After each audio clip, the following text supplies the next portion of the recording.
welcome to another edition of the Scenic View podcast. I'm your host, Jonathan Owens, along with Ardis Watkins and Samantha Cline. I upgraded myself to host this week, so hey, why not? We have that's what you do. You host it. Yeah, I'm the host, right? So the legislature, the House is back in town this week, right, Ardis? Yes, Okay. Senate last week, House this week. But we don't expect any big news for state employees to come out of this week. They've spent a lot of their time today talking about the THC bill that's before them. We may discuss that a little bit more at the end of the show in the Gen Z moment. But for now, is there anything else we need to talk about from the legislature? Well, I think the main thing our members are concerned about with the legislature is the thing that's not being discussed down there, which is, okay, there's more money that has not been spent. The $1 billion that was set aside. And there are actually in a couple of technical corrections bills, there's a little bit more spending. There's more spending on the SBI for some vehicles and then a big chunk, I can't remember what it's for, but for the SBI to properly fund them. And then there is actually in the technical correction some cuts to HHS positions. Okay. So there's some spending and cutting going on in these cleanup bills. But the question still remains, we had all this money, the $1 billion that was set aside. What's going to happen with that? And why can't they just seize the moment? Yeah. Since they passed the budget, the health care costs have gone up for state employees and retirees. Mm-hmm. Let's spend some of that money that was left on the employees. Because don't forget, the reason we're seeing big chunks of money each year that are left over and they become reserves, in large part, that's because of the vacant positions. Mm-hmm. And those positions, as we've established umpteen times, including with agency heads in here, they're not usually vacant because they're not needed. That does happen sometimes because agency heads have said they used that money to pay bills, which is not good either. But they're usually vacant because they can't find people to take the job at what the state pays. So other people have to make up for the work of the missing person. Mm-hmm. And state employees have been doing that. They've been doing the work of more than one person. It's created money that's available, and yet that money hasn't been turned around to use on them. It's like we've said, these surpluses are always built on the backs of our employees because they have to work more to make up for the people who aren't there, right? The vacant job. 100%. So that's what people wanted to see out of the legislature. There's not any talk of doing that, though. And you did touch on health care a little bit there. There's no real update from the state health plan tier structure issue right now between Atrium and the state health plan. Yeah. We haven't had any updates on that. Right. So Atrium had discussions, as we said last week, with the treasurer's office that they did a joint public statement about that they're just trying to work it out to where Atrium wants to be either access or preferred provider tier. Yeah. It seems as though Atrium has not offered a good enough deal to do that. And they're still, according to both parties, Atrium and the health plan, they're still trying to work that out and negotiating it. Now, the irony there is I've seen even some lawmakers who seem to think that Atrium found out about the preferred provider tier a few weeks ago when we all did. But the treasurer's timeline shows they've known about it for a year. Yeah, I've seen a few videos from legislators that I don't want to call them uninformed, but it seems like maybe they're buying a little bit of what Atrium's putting out, And I think that's easy to do. You're getting the big PR machine, as we've talked about, is incredibly well funded by the big hospitals. Yeah. And that brings us to another point. Not all hospitals, and we say this a lot, and I noticed a comment on LinkedIn in a discussion around all of this stuff from someone Dr. Willis, who used to be on the Health Plan Board of Trustees. He made a comment that I think is so important. You can't say hospitals when you talk about the greed of some major healthcare systems. Yeah. And we all tend to do that. Yeah. These hospitals are just wanting to be overpaid. There are many hospitals that are barely making it, not deeply administratively, laden down. They're really spending their money on doctors and nurses and care. And So I'm gonna try to do better about not just saying hospitals. It's like Thomas Friedman said, 90% of the hospitals in the state are on an access or preferred plan. I mean, I'm sure not all of them are right. The perfect, but the irony's not lost on anybody, though, that the richest one, the one with the $10 billion reserves, whereas the state of North Carolina only has $4.2 billion in reserves. The $10 billion reserve hospital, Atrium, that's wanting to buy WakeMed, who's got the $1 billion reserve, they're the ones holding out. And another thing that Thomas talked about, I wonder if Atrium does negotiate a favorable price for everyone, how does that affect like Novant and UNC who have already signed contracts to be preferred? Would you want to, they kind of did that with the understanding that they would be the preferred provider. Yeah, I don't know. Atrium just steps in and, at least access, and they're so big. I don't know. It just seems at this point it's probably too late to do something like that. But this goes on.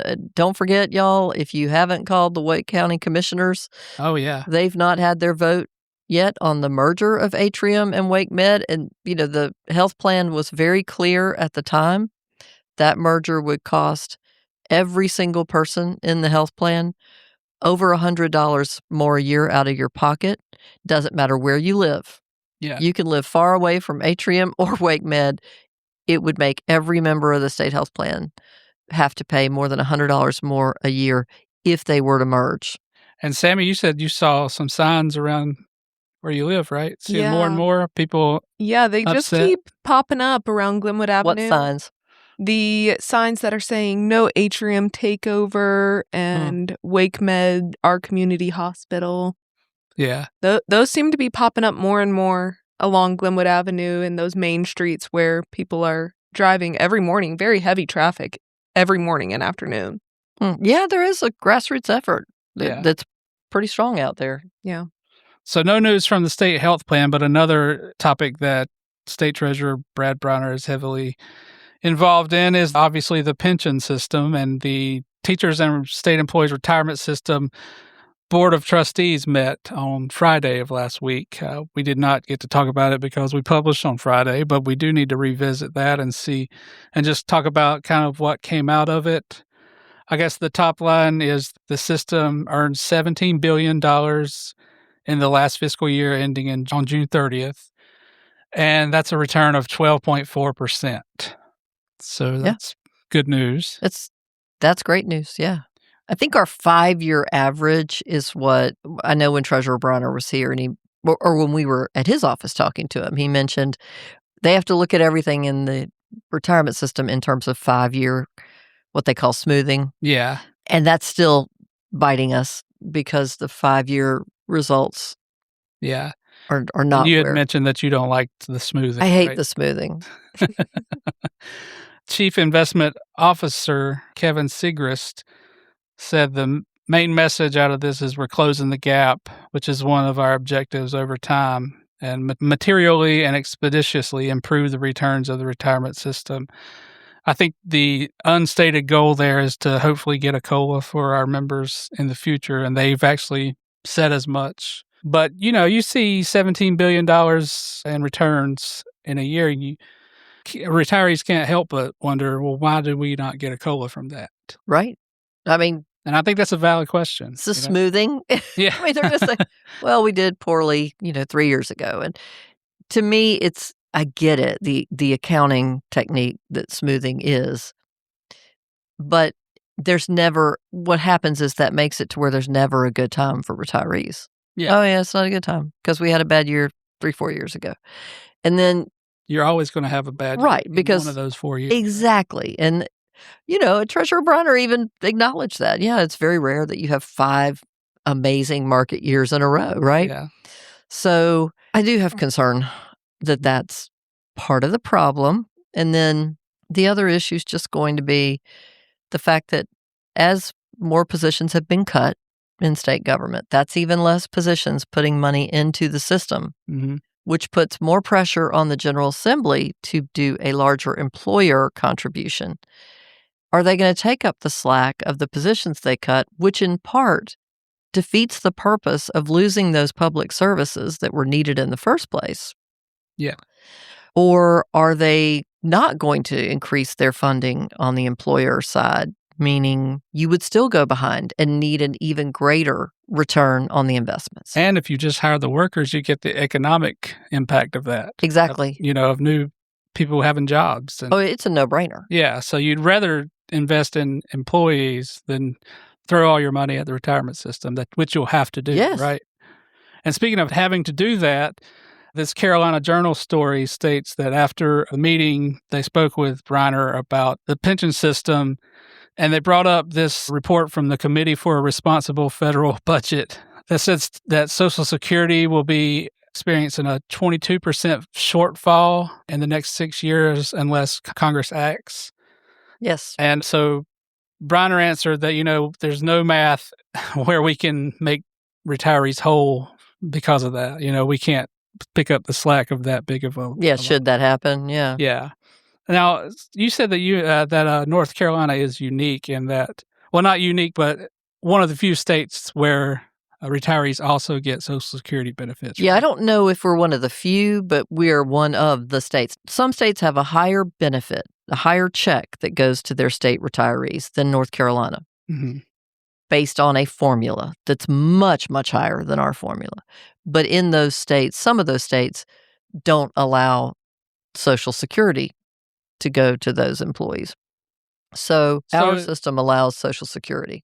So would that mean that, the formula would have to increase to pick up that slack, right? Wouldn't you? Or yeah, okay, so when we say formula, when you retire, the average pay of your last 4 years' wages is taken and it's multiplied, and there's a formula that's applied to it. In North Carolina, that formula is 1.82%. The average among the states is 2.00. To put that in perspective, each of those clicks from 182, 345, on up to 2.0 is worth about 0.4% of a cost of living adjustment. So if you look at it that way, our retirees start out making 9% less based on the calculation of their retirement check than about half of the states. Now, some of those states, though, don't have Social Security going to their retirees. We do. Okay. So Social Security is, as I think the point the treasurer was trying to make is, Social Security is a very, very vital part of the retirement of a retired worker that worked for the state of North Carolina because, we're counting on them having that. If we didn't, as he said, we would never be able to make it whole. We could never backfill that much money. So the second part of that quote from Briner is, but that's never going to happen because lawmakers are never going to allow Social Security to have a shortfall like that. They'll just put more money into it, which is also a problem. Yeah. But what do you think? I mean, at some point, do we have to reform Social Security or? I mean, they've already done a few little things. Wasn't all that long ago that your full Social Security age was 65. Obviously, it's been 67 for a while now. And the talk on Capitol Hill has been, even from the director of Social Security, and he had to pull it back, his statement. But there's been talk of moving it to 69, 70. Some people even wanted over 70 to get full Social Security. And that obviously would buy you a lot more time. The other thing would be to cut the benefits. Yeah. Literally cut those Social Security benefits by a fairly substantial amount. It would be the 22, 23% amount. That's one option. The other thing is to increase that amount at which we stop taking Social Security out. I think it got moved this year to 183,000, somewhere in there. If you make more than that, once you make it more than 183, we stop taking Social Security out. Yeah. And so what if you took Social Security out for somebody making $4 million?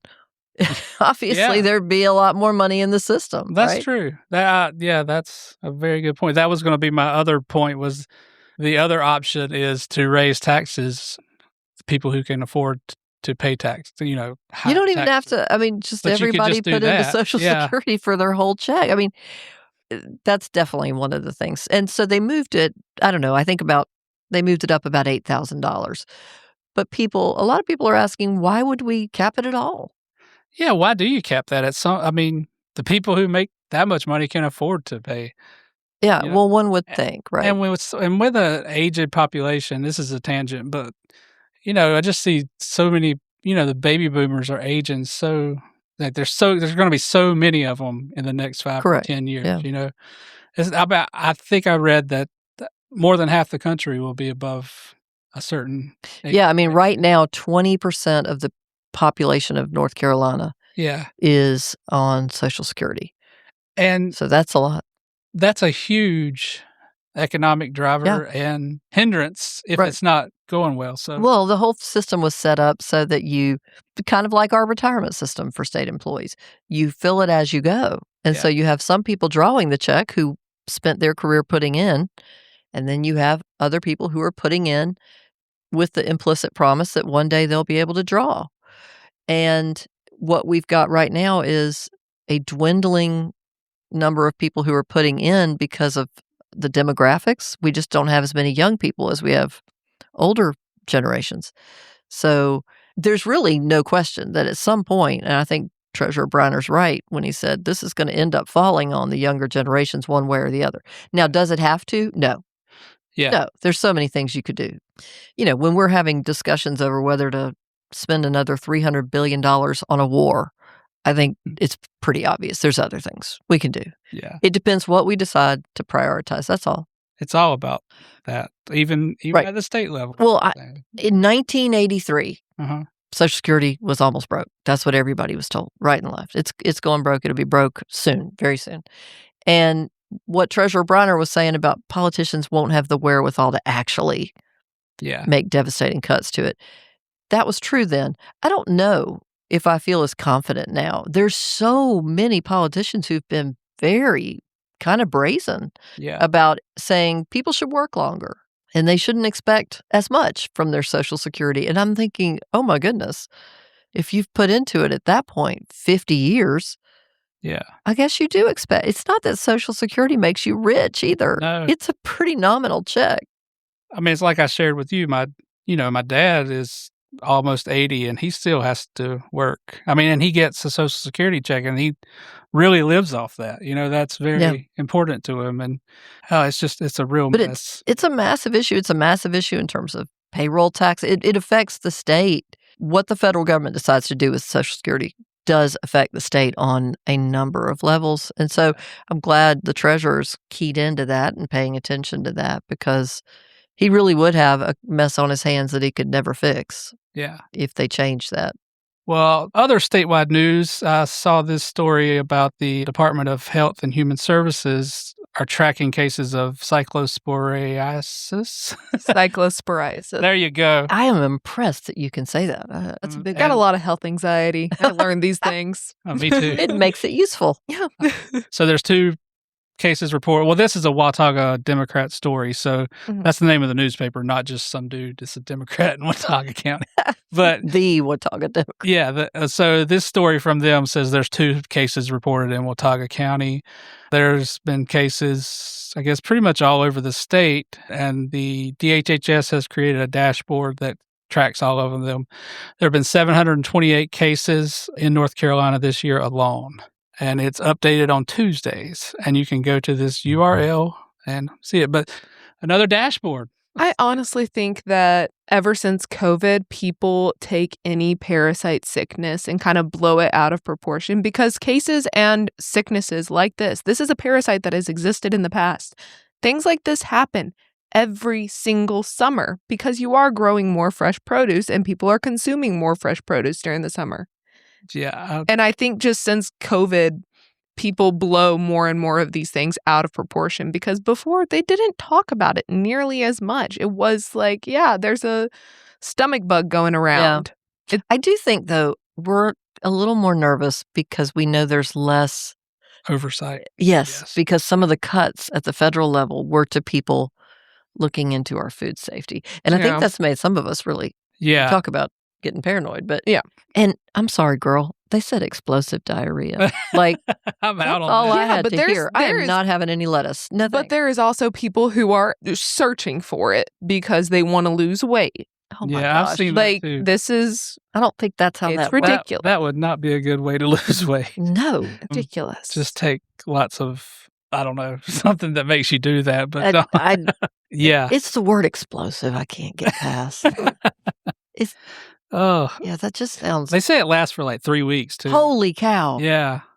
It also, another thing with this is some people don't get symptoms or anything until about a week or two later. So you could go through it and be like, I have no idea what I ate Exactly. 2 weeks ago that could cause this. Yeah. It seems like people want to blame Taco Bell too. I guess People always want to blame Taco Bell. I Poor think it's Taco because Bell. there was something about there were Taco Bells, certain locations that were pulling all their lettuce and Yeah. cilantro. Yeah. Almost like it could have been our stuff. Yeah, Oops. I saw a tweet that was like, "How do you know if it's explosive diarrhea from this or just regular Or if diarrhea it's from just Taco-" normal Taco Bell. I had Taco Bell food poisoning one time. Oh, man. I'll say it would be hard to know the difference. Yeah.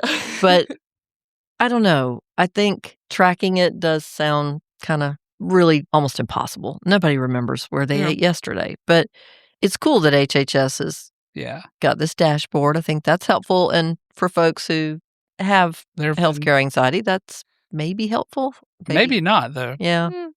For some of us, it just makes us avoid a lot more foods. Because, like, in past cases, it's been linked to berries. It's been linked to Yes. the lettuce. It's been Mhm. linked to Yeah. fresh herbs and Y'all know stuff. where it comes So, from, right?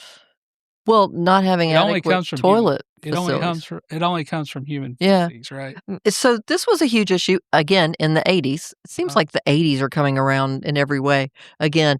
And I remember it. My aunt called it the peed on lettuce because they were telling everybody in Texas in the 80s to stay away from the lettuce. And what happened was the farmers weren't providing appropriate toileting facilities for field workers, and they had nowhere else they could go. So they're going Yeah. in the field. And I did see that Taylor Farms, which has been named and come out and said that that's not true, and it's been a whole thing. They get a lot of their lettuce from Mexico. And that just opens up a whole nother issue with the whole immigration and the lack of farm workers here. And I don't know. Yeah.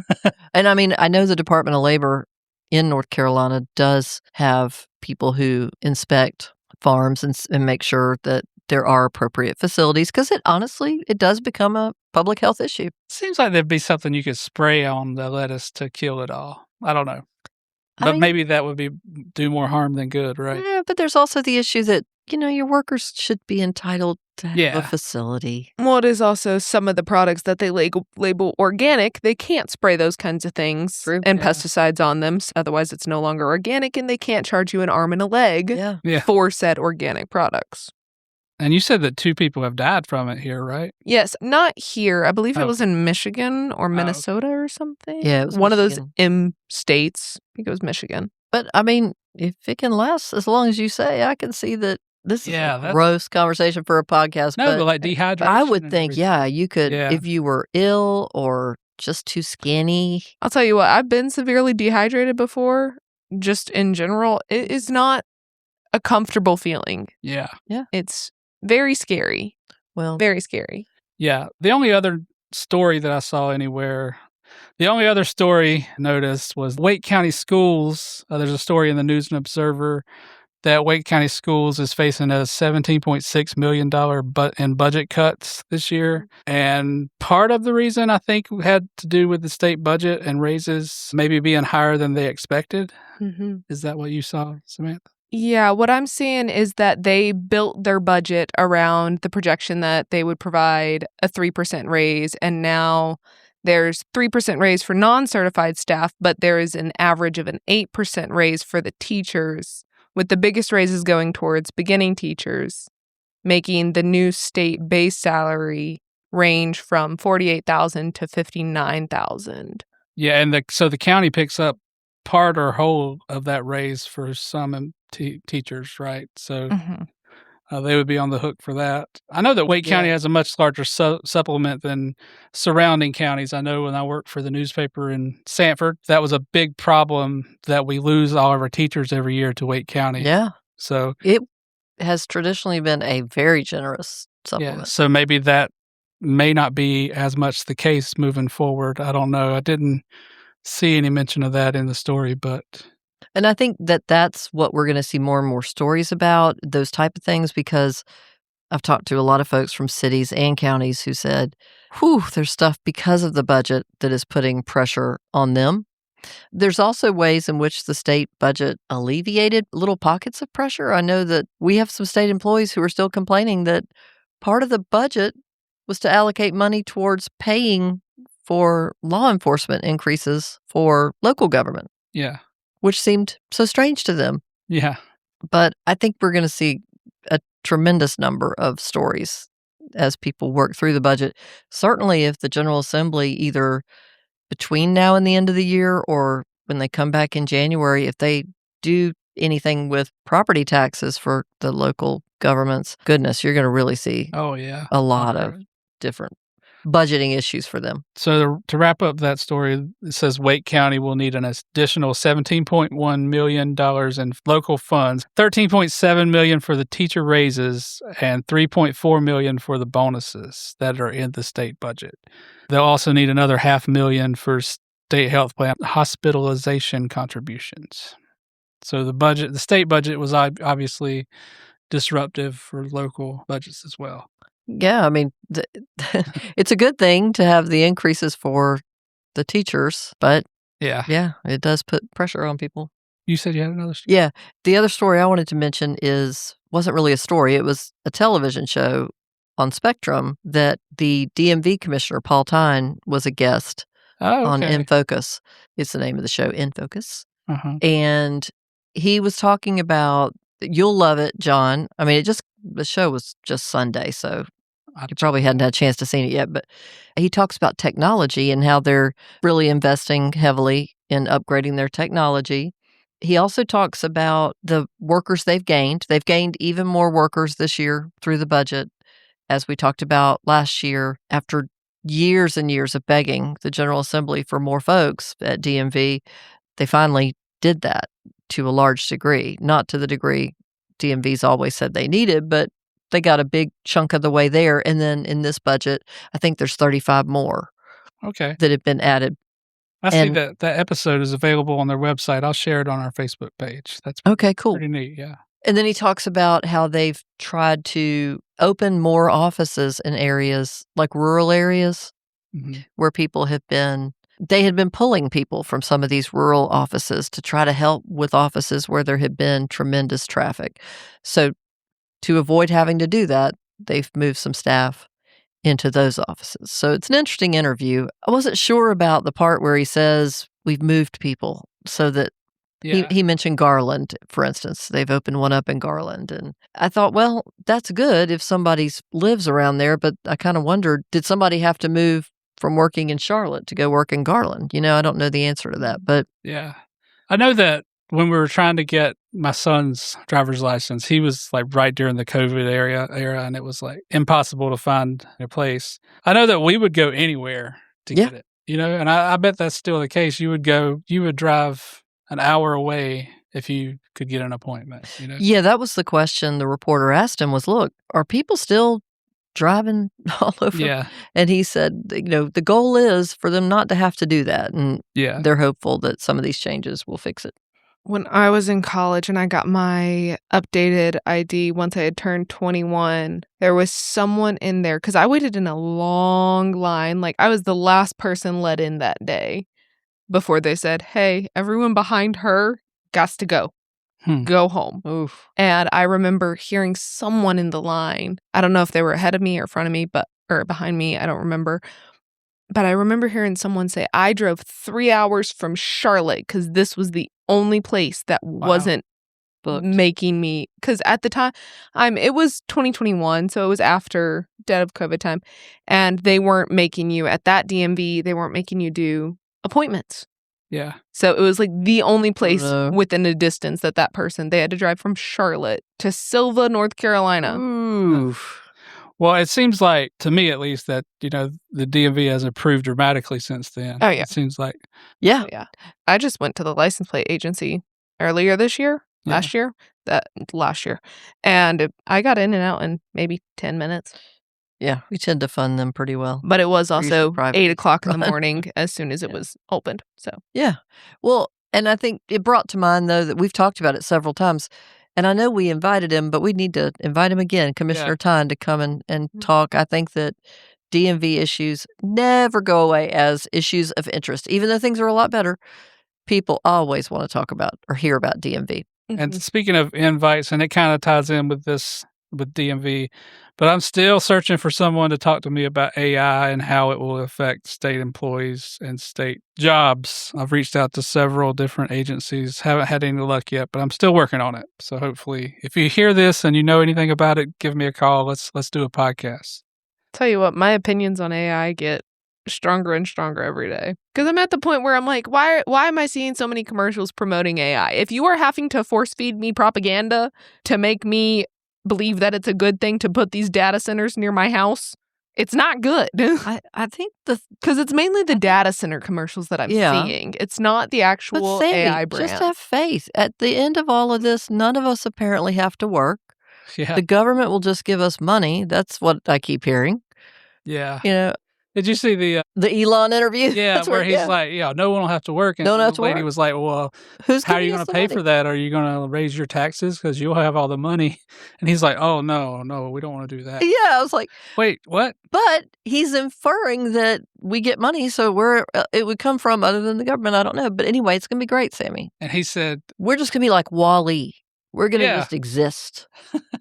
He said that. That sounds awful.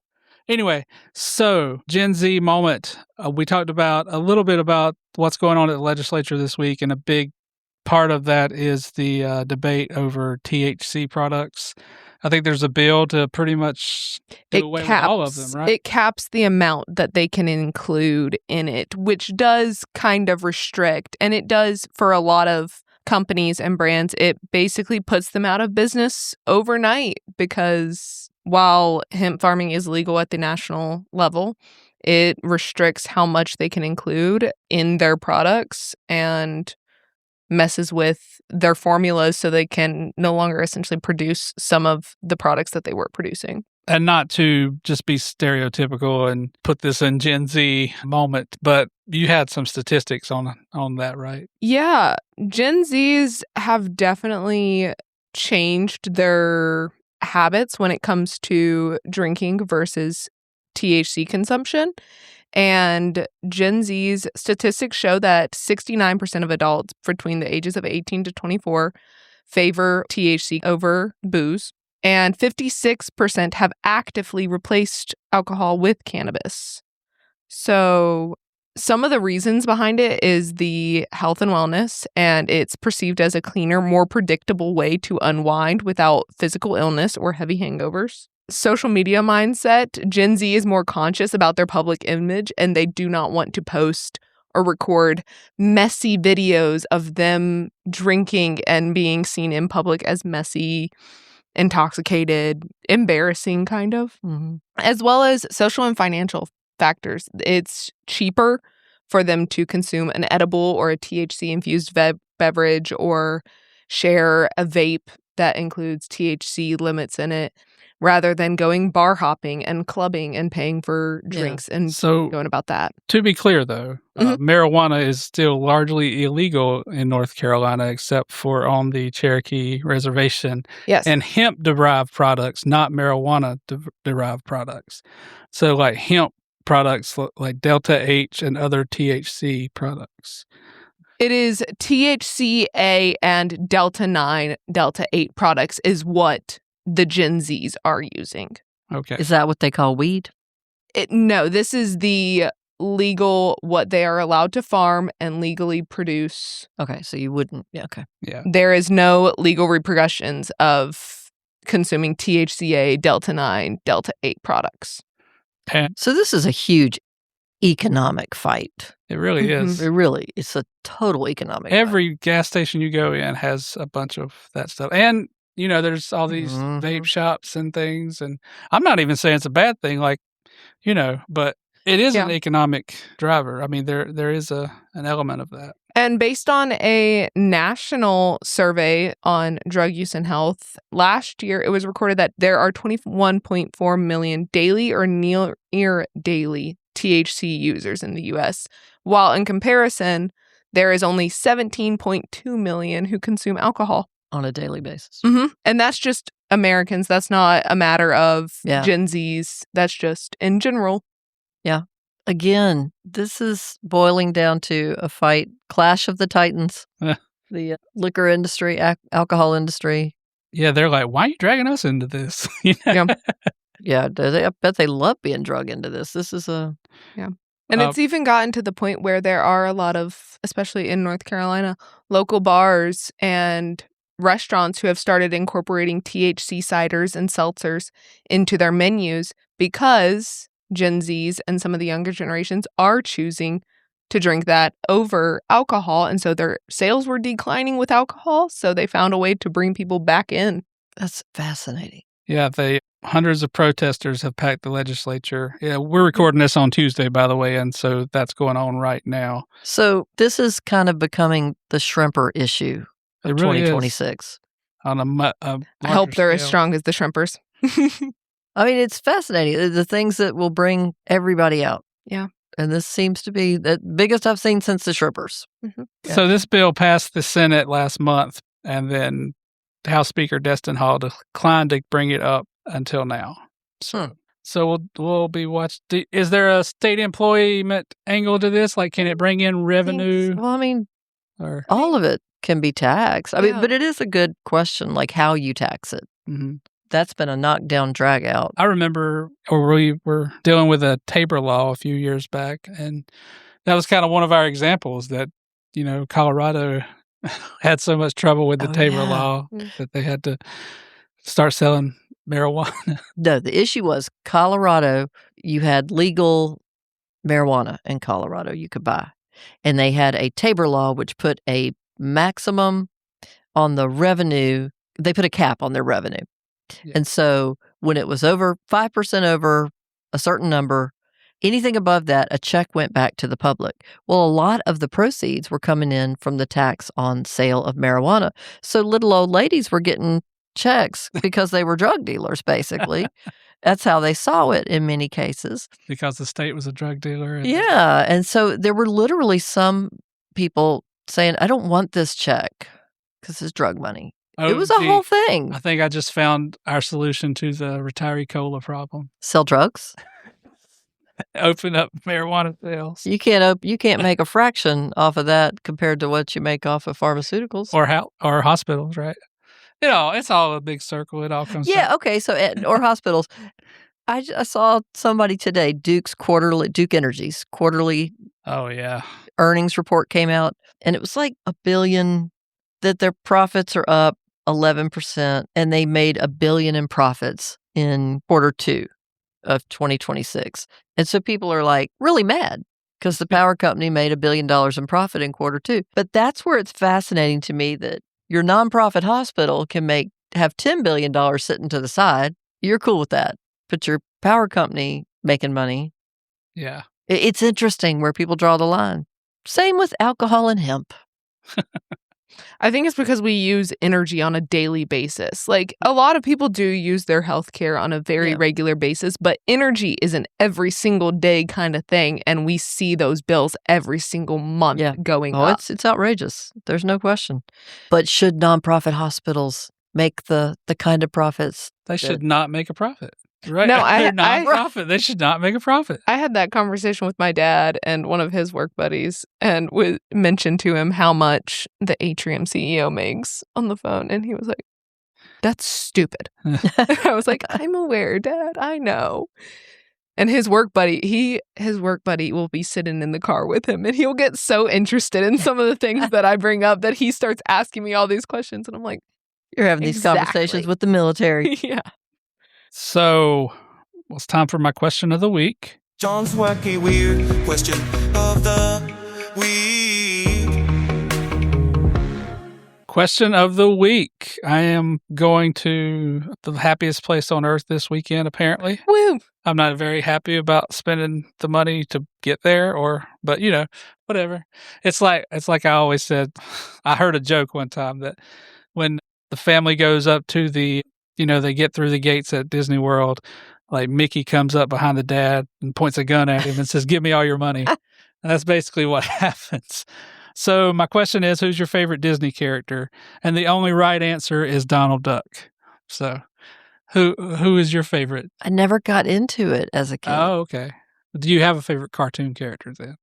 I know Sammy. Yeah, here, Sammy. so- I got two. Okay. Belle, Beauty and the Beast. Oh, well, that tracks. Rear, love it. And Rapunzel from Tangled, I can't particularly. believe you didn't say Stitch from Lilo and Stitch. I love Stitch. I love him. He's my favorite animated character, but like my favorite Disney characters overall are those two Disney princesses. Rapunzel mainly because she's just they're all great. animated. Animated in the sense of not I know what you human. mean. Yeah, It's not a generational thing. Yeah. What about you, Ardis? Give us something. I just love Snoopy, but he's Okay. not Disney at all. Yeah. No, he's not. How did he survive? Like, how did he He's the best. He's so cool. make it over the powerful Disney overlords? How did he survive? Yours is Donald, definitely Duck. Donald. Donald's the only one of the main 5 or 6 with like a real personality. Like he's angry, he's mean, he's got real emotions. Yeah, when my Mickey's kids, just always like, yeah, when And- my kids would watch that stuff, the noises just drive Yeah. me nuts. I think it's funny how people love to make fun of the fact that after all this time of Donald and Daisy together, he still hasn't proposed. Yeah. Are Mickey and Minnie married? Yeah, I don't think they got married. I think That they would did. be. Oh, Did they?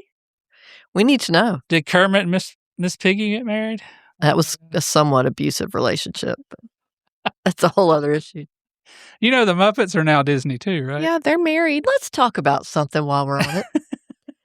Mickey and Minnie, they decided in Mickey and Minnie really did get married. They decided in 1933, an interview, Walt Disney explained that he and the studio decided that they were married behind the scenes. Okay. So they're married.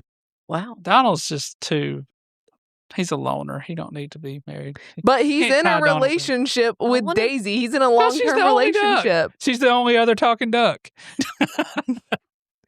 What was Love is love. What were you going to say, Ardis? I was more of a Looney Tunes kid when it came to the animated stuff. So I was more of like a Daffy Duck kind of kid and Yeah. Bugs Bunny. I was going to say the messaging sometimes can be Disney. The Yeah. first Disney movie I ever saw was Bambi, and I think we can all agree that was traumatic. I mean, if we want to talk about the trauma that one of my favorite characters, Belle, it's Stockholm Syndrome. Yeah. Literally, I mean, Stockholm Disney Syndrome. has a lot of regrettable things in its past for sure. And then I know this wasn't Disney, but Rudolph the Red-Nosed Reindeer, there's a lot of That like- poor reindeer. Are you talking about the cartoon where the kid who wanted to be a dentist? yeah. Okay. Yeah. And remember Rudolph, the coach, was like awful to the. I mean, would have been fired from any school. And there's so much in Yeah. Rudolph. It's fascinating. And Frosty, that's a whole other issue. But Yeah. I digress. Okay. Well, There's so many childhood shows that are just traumatizing when you look back at them. I'll We'll look for do a whole episode. I'll look for some sort of Disney puffin. Maybe there's something. Maybe Yeah. they could redeem themselves if they had a puffin. All right, that's our show this week. Thank you for joining us.